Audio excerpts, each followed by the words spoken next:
Nem todo espírito parte em paz. Nem todo coração aceita o silêncio que vem depois da morte.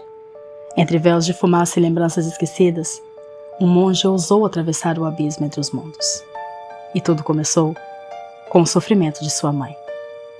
Uma história que fala sobre amor, dor e que acontece quando nem mesmo a morte consegue romper os laços de sangue. Você conhece o lado escuro da Terra do Sol Nascente?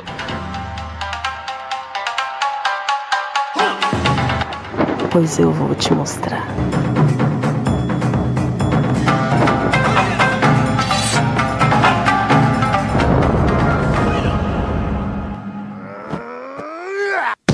Especial Mês dos Mortos. Você já ouviu falar no Obon? Talvez conheça como aquele feriado em que os japoneses visitam os túmulos, penduram lanternas. Mas a origem disso? A origem é muito mais profunda e sombria. No silêncio de um antigo mosteiro, Mokuren, um dos discípulos mais devotos de Buda, meditava entre sombras e orações. Mas sua mente não descansava, pois mesmo cercado por monges, pergaminhos e mantras, seu coração estava com alguém que partira, sua mãe. E depois de anos de meditação, pediu a Buda a permissão para vê-la. Então seus olhos viram o que os olhos comuns não veem, enxergando além do véu da morte. Mas o que ele viu foi um pesadelo. Sua mãe havia renascido em um dos 6 reinos do inferno, mais precisamente, o reino dos Gaki, dos espíritos famintos. Comer para eles é uma maldição. São condenados a uma fome eterna. E cada tentativa de comer, tudo vira cinzas, e cada gota d'água se evapora em sofrimento. Por quê?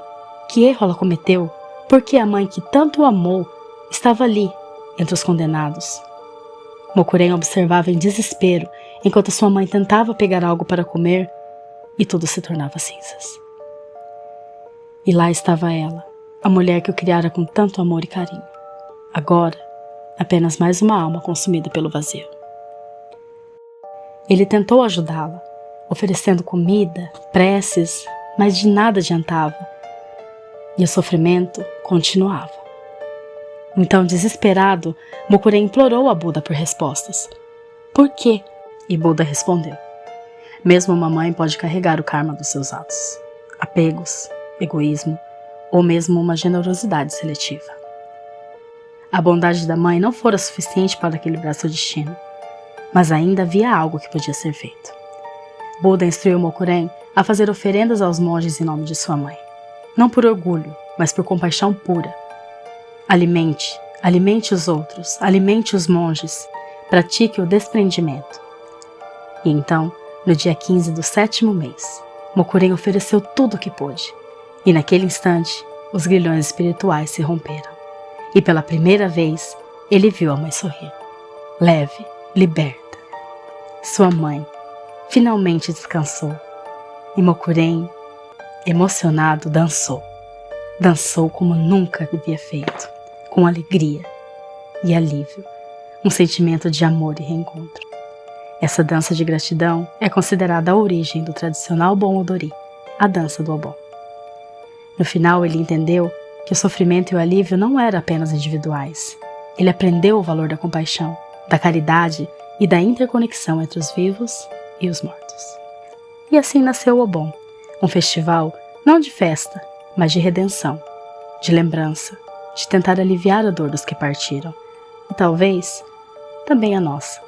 As lanternas acesas guiam os mortos de volta, as danças noturnas celebram a memória, mas o que poucos sabem é que por trás de cada lanterna pode haver uma alma faminta esperando por paz.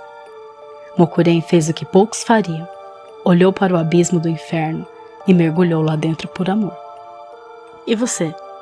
O que você faria por amor? Ouviu isso? Será o vento? Ou talvez seja a hora de preparar o altar. O Obon está chegando. E os mortos também.